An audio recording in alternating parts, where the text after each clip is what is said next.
오늘 본문에 나타난 사람은 아볼로와 그와 연관된 어떤 제자들입니다.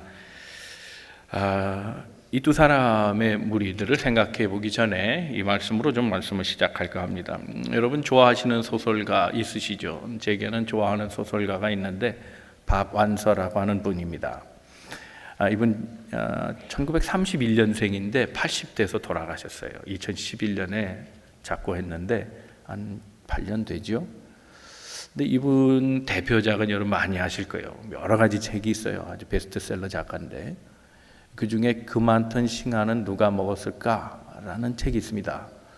이 책을 보면 깜짝 놀라는 게 뭔가 하면 사람이 어린 시절의 기억을 이렇게 잘할 수 있을까? 본인의 자서전적인 얘기예요. 소설 자체가 1인칭 작가 시점으로 봅니다. 어릴 때를 회상하면서 거기에 등장하는 일제시대의 그 강점기에 그때 살았던 한인들의 모습을 통해서 저항정신을 얘기하고 그땐 참 좋았다, 그땐 참 아름다웠다, 그땐 순수했다, 뭐 그런 걸 작가가 얘기하려고 했던 것 같아요. 그래서 제목도 그 많던 싱아는 누가 다 먹었을까 그런 것 같아요. 싱아가 뭔가 저도 잘 몰랐어요. 싱아는 그런 거라는 거예요. 풀, 우리가 어디서 보암직했던 그런 풀이에요. 단맛이 나는 풀과 줄기가 이렇게 쪽 빨아먹으면 그래서 단맛이 나는 싱아라고 그럽니다. 그런데 어릴 때는 일제시대 때니까 배고팠겠죠. 먹을 게 별로 없으니까 그 싱아를 먹었다는 거예요. 그때가 좋았다, 그때를 회상하면서 어린 시절 얘기를 해요. 그가 말년에 또 수필을 하나 냈는데 일상의 기적이란 책을 했어요. 그 많던 싱아, 그거는 어린 시절에 대한 얘기라고 한다면 이건 말년의 얘기예요. 노년의 얘기를 하고 있습니다. 어느 날인가 갑자기 일어났는데 허리가 삐끗하더라는 거예요. 허리에 문제가 생겼어요. 그런데 낫는가 싶었는데 다음날 이게 문제가 생겨요. 아주 어려운 거예요. 거동이 참 어려워졌어요. 별일 아니다 싶었는데 이게 점점 심각해지는 거예요. 구부려서 하는 게 안 되는 거예요. 세수가 어려워요. 양말 신는 게 불편해요. 뭐 동전이라든지 물건이 떨어져도 줍는 게 잘 안 돼요. 심지어 기침도 안 돼요. 기침하면 막 허리가 아파요. 아픈 거예요. 일상이 다 불편해졌어요. 앉았다 일어나는 것도 힘들고, 그러면서 이 박완서 작가가 중국의 속담을 빌어서 이런 얘기를 해요. 기적이 뭐냐? 기적은 사람이 하늘을 나는 것도 아니고 바다에서 헤엄쳐 다니는 거, 걸어 다니는 거, 그런 게 기적이 아니다. 기적은 땅에서 걷는 거다 그랬어요. 이 말 잘 실감 안 되시죠? 그럼 아직 젊으신 거예요. 늙어봐야 이 소리 알거든. 그죠? 땅에서 걷는 게 기적이에요. 불편하지 않게 걷는 것만 해도 기적인 거예요. 노년이 되면 기적이 별거 없다는 거예요. 그러면서 이분이 다른 예를 드는데 자기 상관으로 모셨던 분이 병원에 입원하게 됐다는 겁니다. 찾아가 봐야 될 관계니까 병문안을 갔는데 그분이 의사소통을 아무것도 못한다는 거예요. 말도 못하고 완전히 불구가 됐어요. 손짓도 못하고 눈만 깜빡거리더라는 거예요. 의사소통을 눈만 깜빡깜빡. 그 광경을 보면서 매우 슬펐다는 거예요. 굉장히 예민하고 영민한 분이었다는 거예요. 날카로운 분이었고 아주 유명한 분이고 지적으로나. 그런데 그의 학벌이 다 소용없고 그의 과거의 명성이 소용없고 그가 가졌던 무슨 자그마한 힘이라도 이게 무슨 소용이 있느냐는 거예요. 인생은 그런 거다. 그렇게 얘기해요. 그래서 매일매일 소중하게 살아야 된다. 그래서 제목이 일상의 기적이에요. 왜 이런 말씀을 드린가 하면 우리가 가장 중요하게 생각하는 게 뭐겠어요? 우리 다 어린이 시기를 지나왔고 노년의 시기로 가고 있고 노년기 중에 있는 분들이 계세요. 우리 다 그렇게 흘러가요. 남는 게 뭐냐 하는 거예요. 우리 인생에 남는 게 뭘까? 명성인가? 돈인가? 아니면 권력인가 말이죠. 그건 다 낙엽 같다는 겁니다. 낙엽은 날씨만 좀 추워지면요, 가을쯤 되면 떨어지는 게 낙엽이에요. 온전한 게 아니라는 거예요. 연구하지도 않고 그건 의미가 없다는 거예요. 그런데 우리가 갖는 생각하던 것, 젊었을 때 바라던 그 모든 것들은 어느 순간이 되면 다 낙엽처럼 떨어진다는 거예요. 그러면 중요한 게 뭐냐? 가치 있는 게 뭐냐? 안 떨어지는 거라는 거예요. 남아있는 거. 그러면 안 떨어지는 게 뭐냐? 사랑하는 성도 여러분, 그것이 우리의 믿음인 줄로 믿습니다. 저는 오늘 찬송 중에 참 은혜가 된 노래가 있어요. 우리 강 집사님은 인도를 참 잘하셨어요. 기도하시면서 하니까 그런 게 느껴져요. 설교하고 맞을 때가 있어요, 찬양이. 오늘 기도도 성령이 충만한 교회 되게 해주시옵소서. 이게 설교하고 맞는 거예요. 이게 삼박자가 맞으면 은혜로워요, 예배가. 그렇죠? 저는 그렇게 생각해요. 설교자의 마음도 그렇거든요. 내 인생 여정 끝내요. 강 건너 언덕 이를 때 하늘을 향해 말하리. 예수 인도하셨네. 우리가 말할 수 있는 건 그거밖에 없어요. 하나님 앞에 설 때 얘기할 수 있는 거는 내 삶은 하나님이 인도해 주셨습니다. 그 믿음이에요. 그것밖에 없어요. 매일매일 주님의 뜻대로 살고 주님이 원하시는 대로 행하며 하나님의 역사 구하고 살아가는 것, 매 순간 그렇게 살아온 총집합이 우리 하나님 앞에 섰을 때에 다 드러나는 거예요. 그거밖에는 남는 게 없어요. 나를 위해 수고한 것, 그래서 명예를 얻고 권력을 얻고 재산을 모은 거, 그것 다 소용없다는 거예요. 떨어지는 낙엽이에요. 남는 건 오직 하나, 주님 앞에 설 때 우리 믿음밖에 없어요. 그러므로 중요한 건 뭐냐면 오늘 우리의 삶이, 오늘 우리는 어떤 스테이지에 있는가, 우리 단계, 우리 스테이지, 내 어드레스, 내 지금 현 주소가 어디냐 말이죠. 나의 지금 시점이 어디냐, 그걸 생각해야 돼요. 믿음으로 태어나는 건 다 중요해요. 그리고 중생이라고 그러죠. 그러나 중생으로 끝나면 안 돼요.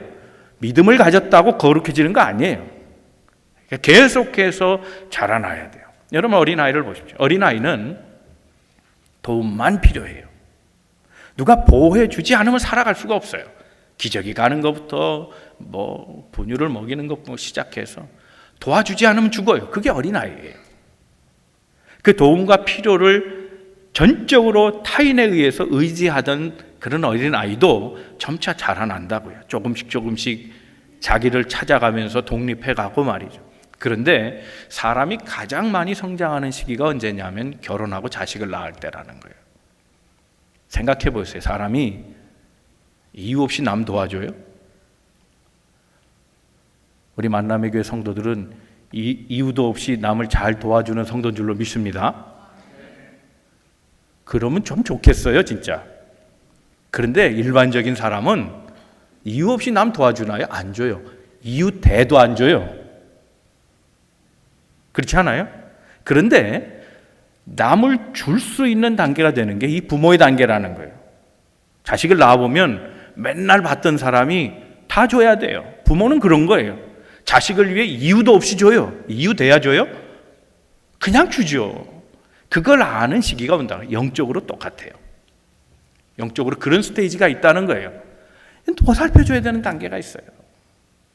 케어해줘야 돼요. 그냥 어린아이죠. 그러다 조금씩 신앙이 여물어 가요. 그러나 장성한 분량의 신앙을 가진 사람은 도움받는 존재가 아니라 도와주는 거예요. 이유도 없이 사랑하고, 이유도 없이 도와주고, 이유도 없이 이끌어주고, 이유를 대서가 아니에요. 그런 재생산의 과정을 만들어가는 게 신앙인의 모습이어야 한다는 겁니다. 보네프가 그런 말을 했어요. 누구나 다 교회에 처음 들어올 때는 다 도움을 요청한다는 거예요. 도와주어야만 성장한다는 거예요.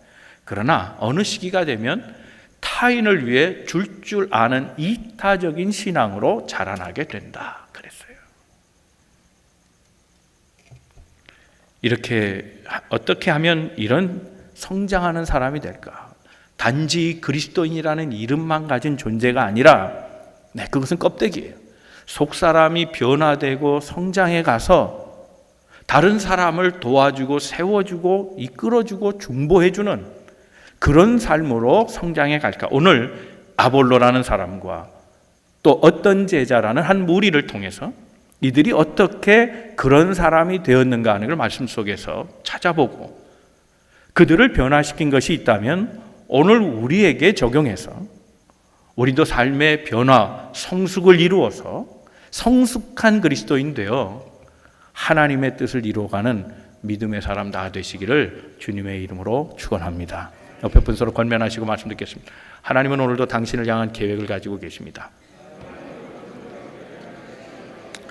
첫 번째 우리가 생각할 것은요, 애매한 그리스도인은 되지 말자는 거예요. 한번 같이 따라 하시겠어요? 애매한 그리스도인은 되지 말아야 합니다. 자, 오늘 본문의 말씀 앞에 보면 18장에 아볼로라는 사람을 또다시 설명하고 있어요. 아볼로를 한번 설명해 봅니다. 24절입니다. 다 같이 읽겠습니다. 시작.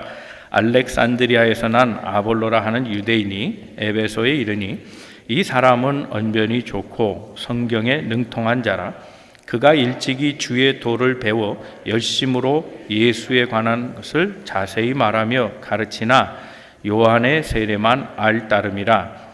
그가 회당에서 담대히 말하기 시작하거늘 브리스길라와 아굴라가 듣고 데려다가 하나님의 도를 더 정확하게 풀어 이르더라. 아볼로를 설명해요. 자, 아볼로 설명하는데 죄송하지만 영어로 잠깐 보시겠어요?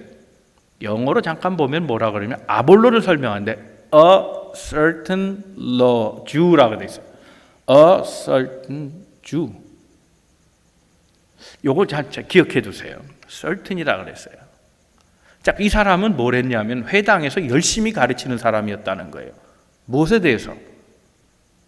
하나님의 도, 하나님의 도를 가르치고 있다는 거예요. 그랬는데 아볼로라고 하는 사람을 누가 데리고 가요? 말하고 있는 중에 데리고 끌고 가요. 뒷방으로 간 거예요. 누가 그랬습니까? 브리스길라와 아굴라가 데려갔어요. 그리고 뭐라고 말하냐면 너 잘못 가르치고 있다는 거예요. 제대로 가르쳐라. 하나님의 도에서 더 정확히 얘기해서 풀어서 설명했다는 거예요. 자, 이가 열심히 있는 사람이냐? 그래요. 아볼로는 열심히 가르치는 사람이에요. 그런데 그에 대해서 말하기를 18장에는 성령은 모르는 사람이라 그랬어요. 예수에 대한 지식이나 정보는 알아요. 알렉산드리아 출신이에요. 알렉산드리아는 헬라권에선 최고의 도시 가운데 하나입니다. 거기에서 유능한 학자였어요. 유대인입니다. 많이 배운 사람이에요. 명성이 있던 사람입니다. 학식이 있던 지식적인 사람이에요. 그런데 이가 회당에서 열심히 예수에 대한 소식을 듣고 예수에 대해서 가르치는데 성령은 모르더라 그랬어요. 이미 바울로부터 성령이 무엇이냐 배우고 체험한 브리스길라와 아굴라가 더 듣다 못해서 그를 끌고 나간 거예요. 그리고 말해줘요. 너 무슨 세례 받았냐? 요한의 세례 받았다. 세례 받았다. 그 물 세례다. 성령 세례를 받아야 된다. 가르쳐준 게 브리스길라와 아굴라라는 겁니다. 이 가르침과 후에 그가 성령 세례를 받고 아볼로가 변하기 시작합니다. 예수에 대해서 꿈꾸기 시작하고 정말 예수를 인격적으로 만난 다음에 주님을 위해 살고 주 뜻대로 일하며 그리고 예수 그리스도에 대한 복음의 증거자로 바뀌기 시작해요. 그래서 그는 고린도 교회의 리더가 되기 시작합니다. 만약 브리스길라와 아굴라가 성령에 대한 가르침을 그에게 주지 않았다면 그는 여전히 지식적으로 예수를 가르쳤을 거예요. 그건 생명이 없다는 거예요. 자, certain Jew라 그랬습니다. 아볼로가. 자, 이제 오늘 본문으로 다시 돌아갑니다. 1절에서 3절까지 말씀을 한번 읽겠습니다. 시작. 아볼로가 고린도에 있을 때에 바울이 윗지방으로 다녀 에베소에 와서 어떤 제자들을 만나 이르되 너희가 믿을 때에 성령을 받았느냐 이르되 아니라 우리는 성령이 계심도 듣지 못하였노라. 바울이 이르되 그러면 너희가 무슨 세례를 받았느냐 대답하되 요한의. 자, 바울이 아볼로는 고린도에 있습니다. 윗지방으로 갔다 그랬어요. 윗지방으로 가면서 여러 지방을 들렸겠죠. 들리면서 에베소를 도착했는데 에베소에 어떤 제자들이 있다는 거예요. 자, 불편해도 영어를 한번 잠깐 보세요. 뭐라고 되어 있습니까? Certain disciples. 왜 certain disciple이라고 그랬을까? 듣도 보지도 못한 제자라는 뜻이에요. 신학자 케제만은 이걸 놓고 이 사람들은 요한의 세례를 받았다 그러니까 요한 공동체 사람 또는 요한의 제자들이었을 것이다. 제자라고 그랬으니까 그렇게 표현은 하지만 정확하진 않아요. 그런 학자의 얘기니까 뭐 그럴 수 있다고는 보는데 이걸 지금 누가 쓴 겁니까? 사도행전은 누가가 썼습니까? 맞죠? 누가 썼냐 그럼 누가가 썼다 그래야죠. 사도행전이에요. 그렇죠? 누가가 의도하는 바가 뭐냐는 거예요. 케제만이라는 학자가 말한 게 중요한 게 아니고 누가가 뭐라고 얘기했는가 중요하잖아요. 왜 누가는 이를 어떤 제자라고 했을까? 클루가 앞에 있다는 거예요. 18장에 아볼로 얘기할 때 성령 세례를 받지 않으면 지식으로만 얘기하는 사람 그 누굴지라도 certain이에요. 어떤 제자여다. 아볼로조차도 어떤 사람일 뿐이에요. 지금 말하는 제자가 누구겠어요? 세례는 받았을 때 생명이 없다는. 우리가 말할 때 그런 얘기 하잖아요. 지식 공부하지 말라 그런 얘기 하죠. 그건 조금 이따 한번 생각해 보겠습니다. 중요한 것은 누구의 제자냐가 아니에요. 누가는 지금 이 제자들은 바른 신앙을 가진 사람이 아니었다는 거예요. 왜? 성령 세례를 못 받았기 때문에 그런 거예요. 후에 이들은 성령 세례를 받아요. 세례 받고 다시 세례 받아요. 요한의 세례를 받았는데 내 뒤에 오시는 그 예수를 배우니까 예수의 이름으로 세례를 다시 받았다는 거예요. 다시 세례를 재세례를 받고 그리고 예수에 대해서 증거하는 사람이 되고 성령으로 인해 달라지고 성장하고 변화된 사람 되어서 성숙한 신앙인이 되어 갔다는 겁니다. 여기서 볼 듯이 우리가 정말 참 예수를 만나지 않는다면 그냥 어떤 사람일 뿐이에요. 그가 그리스도인이어도 그가 제자일지라도 여러분 제자라고 부르는 게 중요합니까? 정말 제자냐 아니냐 그게 더 중요합니까? 제자라고 불리는 게 뭐가 그렇게 중요하겠어요? 여러분 우리 기억해야 돼요. 직분이 뭐가 그렇게 대단하냐고요? 아니에요. 호칭으로 불려지는 게 그게 뭐지? 목사도 호칭이에요. 장로도 호칭이고 권사도 호칭이에요. 호칭이 뭐가 그렇게 중요하냐고요? 그가 참 예수의 사람이냐? 그게 더 중요한 거 아니겠어요? 목사도 참 예수를 만나지 못한 목사면 거죽의 목사예요. 그냥 호칭으로 목사를 부릴 뿐이지 의미 없어요. 만약 내가 어떤 사람을 만났는데 그 사람이 나를 향해서 이 아무개 목사래더라, 이 어떤 목사래더라, 한 목사래는데 목사같이 안 느껴졌다면 난 문제는 아니에요. 우리 교인들이 사회생활 하잖아요. 마켓에서 사람 만나기도 하고 직장에서 사람 만나기도 하고 네, 동창에서도 만나기도 하고 그런데 예수 믿는 건 알아요. 근데 별로 그렇게 예수 믿는 사람 같지 않아요. 그럼 그리스도인이라는 이름이 뭐가 그렇게 중요해요? 의미 없잖아요. 여러분 하나님의 사람은 다 이름으로 불려졌어요. 어떤 사람이 아니라고요. 예수님도 제자를 이름까지 바꿔주면서 부르셨잖아요. 야, 너 베드로라고 해라. 이름을 꼭 불러주셨어요. 이야, 넌 번개 아들이다 말이야. 번개 같다 말이지. 너 요한이다 말이야. 이름을 다 붙여주셨다며. 이름을 다 별명을 붙여주시고 이름을 불러주셨어요. 창세기 12장 보면 최초의 족장 시대를 이끌었던 한 사람이 나오죠. 아브람. 아브라는 말은 아버지란 뜻이고 람이란 말은 높다는 거예요. 높은 아버지 뭐 그런 뜻이에요. 족장이란 뜻이겠죠. 근데 처음에 이 사람은 하나님 신앙도 있었지만 달 신앙을 믿었던 사람이에요. 그냥 자칫 놔뒀다가는 이방신으로 넘어갈 수도 있는 사람이었어요. 그래서 하나님 부르신 거예요. 우상의 땅에서 불러가지고 내가 알지 못하는 곳으로 가라 말이에요. 내 지시하는 곳 가서 너는 거기서 떠나서 열국을 다스리는 나비가 되라. 그래서 이름을 고쳐주셨잖아요. 아브라함. 많은 무리의 아버지라 하는 뜻이에요. 이건 믿음으로 붙여진 이름이에요. 믿음과 관계된 이름이라는 거예요. 그리스도인은 이게 중요한 거예요.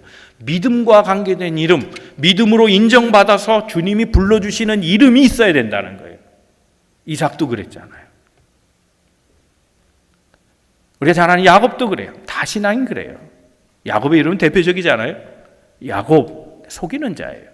그런데 믿음으로 이름을 바꿔줘요. 이스라엘이라. 원래의 뜻은 그게 아닌데 하나님과 싸웠다 하면 겨루 이겼다. 그거는 본래의 뜻은 아니에요. 하나님과 싸운 것이 더 인상적이어서 그런 거지 그런 뜻은 아니에요. 하나님이 통치하신다는 뜻이에요. 이스라엘이라는 말은. 이스라엘은 하나님이 다스리는 국가예요. 즉 야곱에게 그 이름을 붙여준 거는 믿음 때문이에요. 너로 인해 하나님이 너를 통해 이스라엘 다스리도록 하겠다는 뜻이에요. 믿음과 관계된 이름이었어요. 하나님이 그 이름을 불러주셔야 된다는 거예요. 여러분 지금 하나님께서 나를 보신다면 하나님이 무엇으로 부르실까? 만남에게 어떤 교인이지 너? 만약에 그렇게 하신다면 우리의 존재 가치가 어떨까? 하나님 기억하시기에 믿음, 사랑, 순종 어느 것이든지 관계가 돼서 하나님이 기억해 주시는 이름 그것이 있다면 얼마나 좋을까? 그런 생각을 해봅니다. 성경의 모든 인물은 다 하나님이 이름을 불러주셨어요. 믿음과 관계된 이름을 붙여주셨어요. 사랑하는 우리 만남의 교회 성도 여러분, 하나님께서 여러분의 이름을 꼭 불러주시기를 주님의 이름으로 축원합니다. 두 번째 생각할 것은 애매한 교인은 되지 말자. 두 번째 생각할 것은 소원이 없으면 변화도 없다는 겁니다. 한번 같이 따라해 주시기 바랍니다. 소원이 없으면 변화도 없습니다. 애매한 그리스도인이 되지 않으려면 소원을 가져야 됩니다. 크고 싶다, 나도 달라지고 싶다, 변화되고 싶다, 성숙하고 싶다, 더 잘 믿고 싶다, 더 기도하고 싶다, 더 말씀을 연구하고 싶다, 이런 꿈이 있어야 돼요. 이 꿈이 없으면 잘하지 않아요. 이런 소원이 우리를 자라가게 하는 겁니다. 여러분 변화산 기억을 아시죠? 변화산 체험을 아시잖아요. 베드로가 뭐라 그랬습니까? 여기가 좋사오니 내려가지 맙시다. 그거예요. 여기가 좋다는 건 내려가지 말자는 거 아니에요. 여러분 우리가 신앙인으로 살아갈 때 우리의 육신은 자꾸 늙어가죠. 그러나 우리의 신앙인으로 살아갈 때 우리의 속사람은 점점 젊어지고 있습니까? 아니면 늙어가고 있습니까? 제가 어려운 질문했습니까? 여러분 어떠세요? 여러분 영혼, 여러분 속사람 젊어지고 있습니까? 늙어가고 있습니까? 자신이 없으면 어떡해요? 젊어지고 있죠? 네, 할렐루야. 그래야 되는 거예요. 왜? 성경이 가르쳐 주셨잖아요. 우리의 겉사람은 후패한다. 날로 후패한다. 매일매일 썩어지는 거죠. 우리가 다 약해지고 늙어가죠. 그러나 우리의 속사람은 나날이 새로워진다 그랬어요. 고린도후서 4장 16절입니다. 시작. 그러므로 우리가 낙심하지 아니하노니 우리의 겉사람은 낡아지나 우리의 속사람은 날로 새로워진다. 여러분 그러므로 우리 언어가 바뀌어야 돼요. 사람이 육신으로 늙으면요 피곤한 거 싫어해요. 복잡한 거 싫어하고 일 더 하는 거 그거 귀찮고요. 이 나이에 내가 무슨 뜨거우랴. 최백호가 그런 노래를 했더라고요. 이제와 새삼 이 나이에 무슨 나이 청춘의 즐거움이 있겠냐 이런 노래 했더라고요. 그건 세속의 노래예요. 늙어서 무슨 재미가 있겠어요. 그러나 영적인 사람은 말이 달라야 돼요. 더 열심히 하고 싶은 거예요. 더 뜨거워져야 되는 거예요. 더 소망을 갖고 말을 해야 되는 거예요. 잘 되고 싶은 욕망이 드러나야 되는 거예요. 더 열심히 하려는 마음이 있어야 되는 거죠. 그런 마음이 있을 때 변화도 있고 성장이 있는 거지. 그런 마음이 닫히고 그렇게 뜨거우면 뭐하냐? 열심을 낸다고 달라지는 게 뭐냐? 내가 충성한다고 뭐 도움이 될까? 이런 생각하면 이미 늙은 거예요.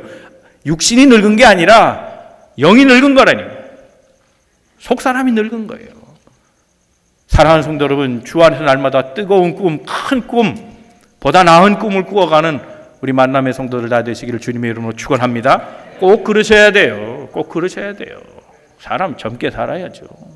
우리 속사람은 젊게 살아야 되는 거 하나님 뜻이에요. 여러분 요한복음 5장에 나와 있는 사건 아시잖아요. 베데스다 연못. 우리 성지순례 가서 그걸 잘 보고 왔어요. 1년에 한 번 물이 동한다죠. 그때 천사가 동하는 걸로 알고 사람들이 거기 먼저 뛰어든 사람이 병고침을 얻었다 그래요. 근데 가서 우리가 수로를 봤는데 베데스다는 굉장히 커요. 발굴된 거는 아마 일부일 거예요. 굉장히 커요. 뭐 몇 층 내려가는 거예요. 그런데 그 위에 저수지 같은 게 있어요. 거기다 한번 1차로 모았다가 흘러내려 보내요. 그 물이 확 그 수문을 열면 확 쏟아지면서 우리가 보고 온 그 저수지 그게 있어요. 베데스다 연못이 있어요. 거기 확 들어가니까 물을 또 막아놨으니까 확 부딪히면서 소용돌이를 친다고요. 그 현상이 일어나요. 그러니까 그때 천사가 왔구나. 그리고 뛰어드는 거예요. 그러니까 이전의 물은 나가요. 깨끗한 물이 들어와요. 환자들이 씻기 좋죠. 옛날 사람들 그렇게 목욕 잘 안 했고요. 깨끗한 물 별로 없었어요. 성전에 오니까 깨끗한 물이 있는 거지. 근데 그것도 1년 동안 가둬보세요. 물이 깨끗하겠어요? 그러니 그런 염원이 다 문화적으로 또 생태적으로 다 그게 연관이 있는 말이에요. 쇠물이 내려와요. 왕창 수문을 열고 내려올 때 2차 수로를 막아버리면 거기에 소용돌이가 치면서 거기 물이 동한 것처럼 보여요. 환자들이 그때 씻어야지. 하여튼 그때 뭔가 일이 일어난다고 믿고 기다린 사람 38년 된 병자가 있다는 거예요. 우리 38년 병자를 굉장히 부정적으로 볼 때가 있습니다. 이제는 더 이상 소망도 없고. 근데 거기 왜 앉아 있겠어요? 예수님도 그랬던 것 같아요. 이 사람을 먼저 확인하고 싶은 게 있었어요. 지금도 소원이 있는가 하는 거예요. 38년 됐으면 20대 때, 30대 때, 40대 때 중풍이 걸렸다면 얘기가 달라요. 70 정도는 됐을 거라고요. 그러면 아직도 소원이 있느냐 말이에요. 나이가 늙었단 말이에요. 육신은 후패했어요. 병자예요. 중풍병 걸렸단 말이에요. 몸이 성한 데가 어디 있겠어요? 맨날 누워있는데 먹기나 제대로 했겠어요? 뼈마디 관절이 성하기나 했겠어요? 운동을 했겠습니까? 뭘 했겠습니까? 누가 돌봐줬겠어요? 물어볼 게 있어요. 지금도 소원이 있느냐는 거예요. 너 늙었지? 38년 동안 지금 이대로 있는데 너 정말 낫고 싶어? 주님이 질문해요. 한번 그 질문을 들어보겠습니다. 요한복음 5장 6절에 7절입니다. 시작. 예수께서 그 누운 것을 보시고 병이 벌써 오랜 줄 아시고 이르시되 내가 낫고자 하느냐? 병자가 대답하되 주여 물이 움직일 때에 나를 못에 넣어주는 사람이 없어 내가 가는 동안에 다른 사람이 먼저 내려가나이다. 주님이 찾으시는 사람은 마음에 소원이 있느냐 하는 거예요. 소원을 가진 사람을 찾으신다. 내가 낫고자 하느냐? 낫고자 합니다. 마음은 간절한데 상황이 되지 않습니다. 그때 주님이 그를 물에 넣으신 게 아니라 그냥 이렇게 세워주셨어요. 물 필요 없어요. 하나님이 역사하시면 꼭 물이 있어야 되냐고요. 그건 요식행위고 형식이에요. 그거 중요하지 않아요. 주님이 직접 그의 손을 일으켜서 병을 고쳐주셨다는 겁니다. 여러분, 우리가 어떻게 하면 내가 예수를 잘 믿을 수 있을까? 어떻게 하면 주님과 더 가까이 갈 수 있을까? 어떻게 하면 내가 진정한 예수의 제자가 될 수 있을까? 이 마음의 소원을 품을 때 하나님이 우리 마음에 오셔서 역사해 주신다는 사실입니다. 기억하세요. 작년보다 올해 새로운 꿈을 더 꾸고 계십니까? 아니면 작년보다 소원 하나를 줄이셨습니까? 갈수록 소원이 줄어듭니까? 늘어납니까? 어제와 오늘을 비교할 때 어제보다 오늘 더 꿈을 꾸고 계십니까? 아니면 어제 실패한 경험 때문에 오늘 소원을 하나 더 뺏겼습니까? 사랑하는 성도 여러분, 하나님의 역사 이루려면, 변화되고 성장해 가려면 꿈이 키우는 거예요. 소원이 필요한 거예요.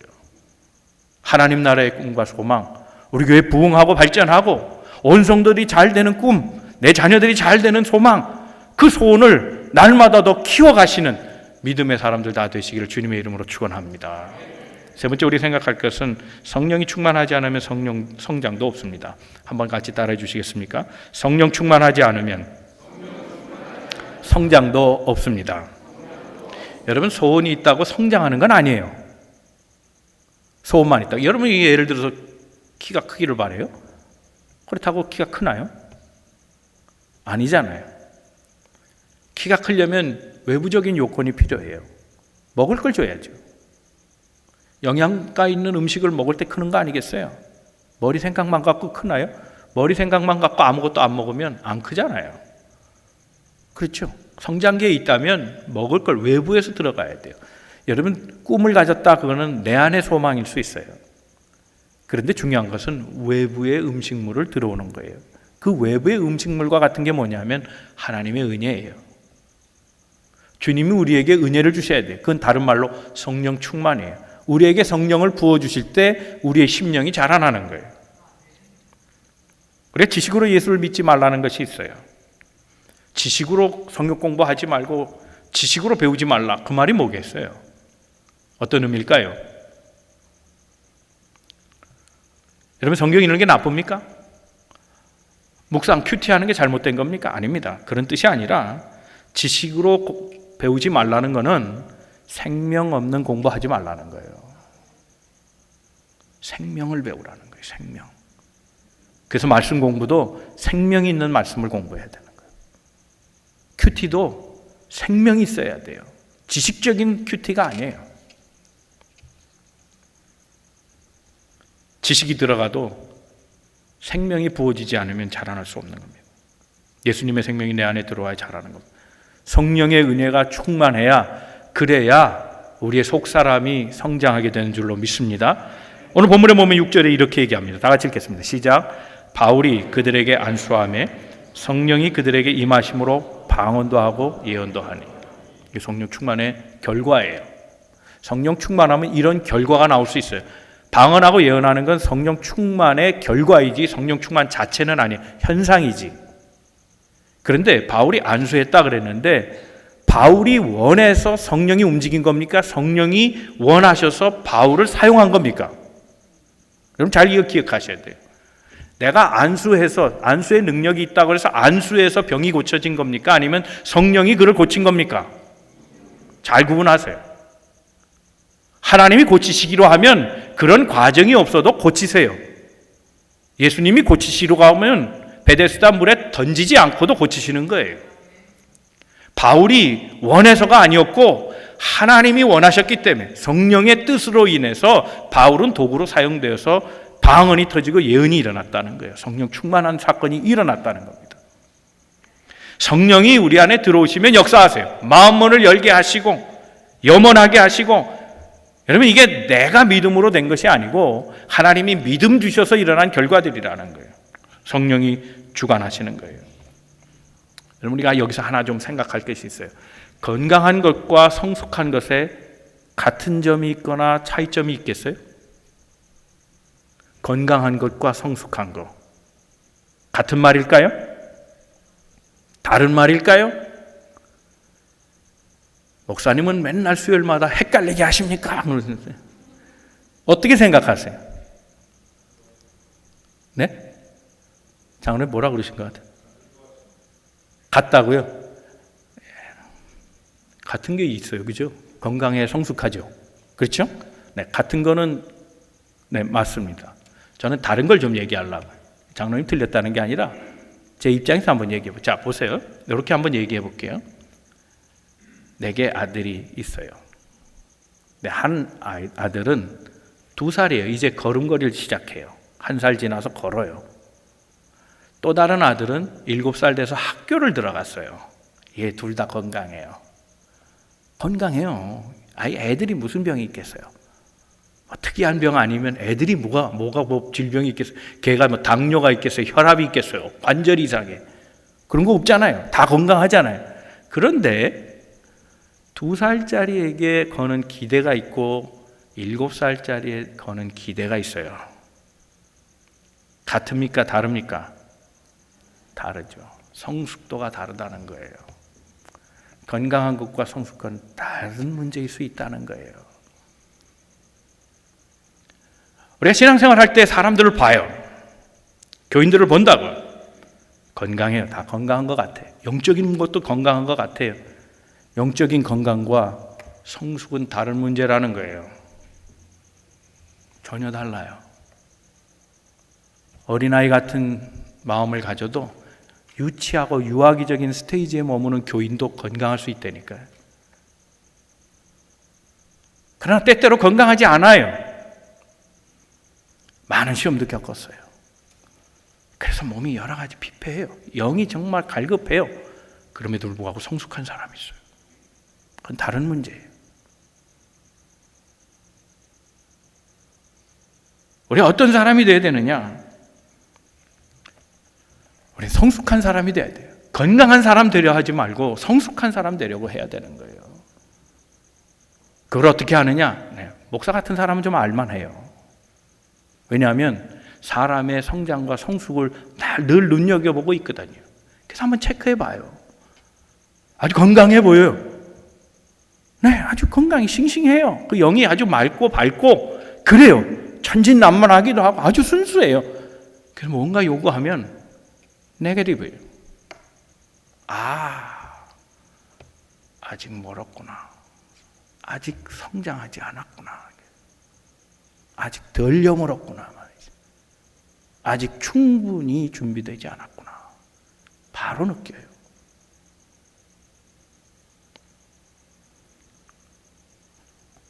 우리 그런 말들 많이 해요. 왜 매주일 교회를 나와야 합니까? 2번이요? 1번이면 되는 거 아닙니까? 뭐 수요일까지 나오고 새벽 기도요?